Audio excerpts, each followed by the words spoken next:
বেশ খানিকটা চিকেন আমি নিয়ে নিয়েছি, ভালো করে ধুয়ে পরিষ্কার করে নিয়েছি। ওর মধ্যে পরিমাণ মতো হলুদ, লবণ আর দিলাম সর্ষের তেল। ভালো করে ম্যারিনেট করে প্রায় ০.৫ ঘন্টা রেখে দেবো।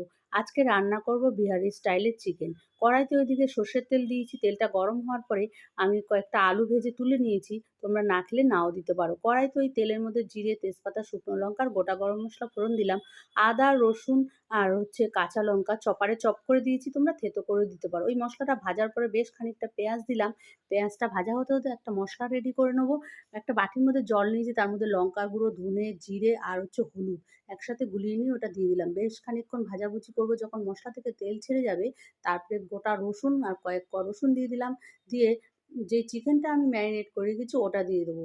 দিয়ে বেশ খানিকক্ষণ নাড়াচাড়া করার পরে তারপরে দিয়ে দিলাম টমেটো বেটে রেখেছি, সেটাকে দিয়ে দিলাম।